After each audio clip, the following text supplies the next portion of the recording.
Outro sinal que eu achei muito interessante é que nos dias de Noé, eles ignoravam a voz profética.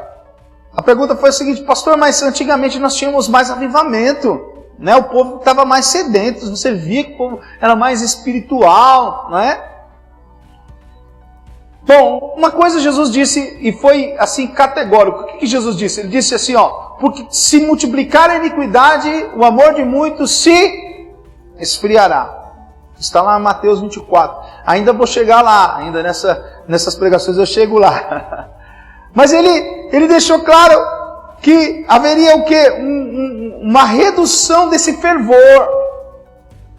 Nós como igreja temos que segurar isso. Porque, irmãos, eu separei esse versículo aqui em Judas. Judas, para quem não sabe, você abre a Bíblia no Apocalipse, volta um livro, está lá a Epístola de Judas. No versículo 14 e 15 diz assim: quando a esses foi que também profetizou Enoque, o sétimo depois de Adão, dizendo: eis que veio o Senhor entre as santas miríades, para exercer juízo contra todos e para fazer convicto todos os ímpios acerca de todas as obras ímpias que impiamente praticaram e acerca de todas as palavras insolentes e ímpias que ímpios pecadores profetizaram contra ele. E se você observar, Enoque aqui é da descendência de Enos. Você vai ver aqui havia uma mensagem profética defendida pelos filhos de Deus, porque depois de Enos veio Matusalém, depois de Matusalém veio Lameque, depois de Lameque veio Noé, e aí veio a arca. Então, se você vê, existia uma geração de pregadores da palavra, que estavam pregando, mas Jesus disse que a volta dele seria como nos dias de Noé, e nos dias de Noé, eles desprezavam a voz profética. Estão entendendo, irmãos? As pessoas ouviam, as pessoas entendiam, as pessoas reconheciam que existia um Deus, mas elas desprezavam a voz profética de Deus. Então, fica a resposta. Por que nós vemos a apatia? Porque muitas pessoas estão mergulhadas no pecado. E quando você tenta dissolver o Evangelho, você não tem o Evangelho. Quando você tenta misturar o Evangelho, aquilo não se torna mais Evangelho. Evangelho é puro. Evangelho é celestial. Amém, irmãos? Quinto sinal, e com esse daí eu paro, porque tem mais outros e eu quero trazer no próximo culto. Quinto sinal seria que na geração de Noé se inaugurou a poligamia. Deixa eu falar uma coisa para vocês. Se vocês lerem a Bíblia, no capítulo de número 4 tem Caim, e Caim gerou um filho chamado Lameque. Acontece que no capítulo de número 5 para o 6, do capítulo 6 de Gênesis, você vai ver um outro homem chamado Lameque que não é o mesmo, amém? O do capítulo 4 é filho de Caim. O do capítulo 6, ele é filho de Matusalém. Então são duas pessoas diferentes, amém? Por que eu estou falando? Porque o filho que era descendente de Caim, quem é Caim? Filho de Adão. Então Adão, Caim e Lameque.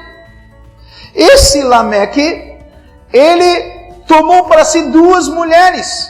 Gênesis 4, versículo 19. Lameque tomou para si duas esposas, e o nome de uma delas era Ada, e de outra chamava Zilá. Tem muita coisa nesse texto aqui, mas só para você entender, nos dias de Noé, eles mudaram o conceito de família. Deus havia feito Adão, e para Adão ele fez Eva. Amém? E Deus entregou Eva para Adão e falou: olha, agora vocês vão ter filhos. E a partir daí Deus falou: vocês são família. Amém? Agora, o que esse descendente de Caim fez? Ele mudou o conceito de família. E o que nós temos hoje? Os dias que antecedem a volta do Senhor, as pessoas estão a todo custo tentando mudar o conceito de família. Estão tentando mudar o conceito de homem e mulher, de gênero. Irmãos, olha, eu sei que hoje eu posso até ser preso por causa disso, porque eu tenho opinião. É incrível, mas nós não fomos chamados para ser meio crente, ou crente de vez em quando. Nós temos que ser como Cristo. E Cristo mesmo, na sua palavra lá em Mateus, ele disse: deixará, pois, o homem, seu pai e sua mãe, e se unirá à sua mulher, e ambos serão uma só carne perante o Senhor. Então, nos dias que antecedem a volta, eles estarão tentando mudar o conceito de família. O que você vê nessa ditadura LGBT, o que você vê nesses meios de comunicação, é uma tentativa de desconstruir a palavra de Deus. Mas tem um problema. O problema do ateu não é Deus. O problema do ateu é o diabo. Porque uma vez que não existe Deus, não existe moral. Mas também não existe limite. O diabo nunca é fiel, nem com os dele. Não existe limites para pornografia. Vocês viram 2 minutos de vídeo, vocês viram o movimento de mães que querem se deitar com os próprios filhos. Quando você quebra o conceito de Deus, você abre a porta para o mal. Irmãos, o mal bíblico não é uma coisa simplesmente. O mal bíblico é a ausência de Deus. Quando Deus não está, as trevas estão. E é por isso que as coisas da vida da pessoa não dá certo, porque Deus não está ali. E Deus não vai vir àquele lugar, porque para que Ele venha, tem que haver arrependimento. O nosso Deus bíblico é o Deus da graça, é o Deus do perdão, é o Deus do amor, mas você só acessa isso através do arrependimento. Quem não se arrepende não entra na arca. E eu vou parar aqui os sinais dos dias de Noé, depois outra hora eu prego sobre isso. Eu quero falar sobre a igreja de Cristo. Irmãos, nós fomos chamados para ser diferentes do mundo.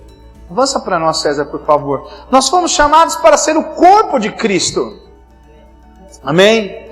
E o que é o corpo de Cristo? É a expressão, tudo que você pensa, que você sente, você expressa através do seu corpo.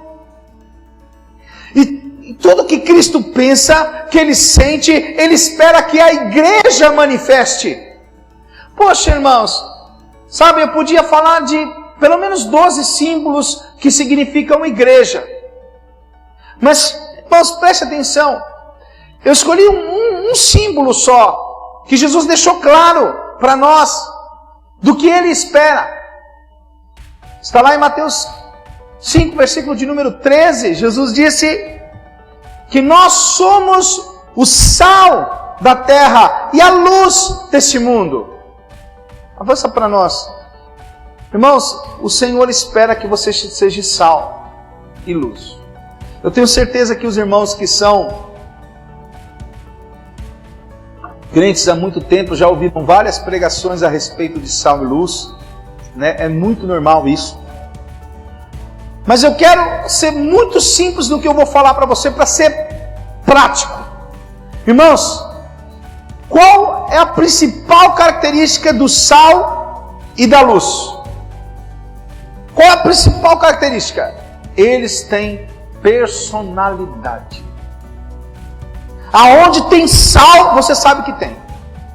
Você pode ver o arroz, o feijão, o peixe. Você pode ver tudo ali.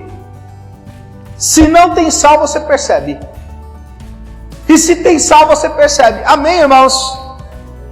Então eu podia falar sobre o fator de conservação, eu podia falar muita coisa que o sal também era tido como salário, enfim, podia falar muita coisa sobre o sal, mas irmãos, a principal característica, o sal tem personalidade, a igreja tem que destoar do que você tem visto aí nesse mundo, a igreja tem que destoar disso aí.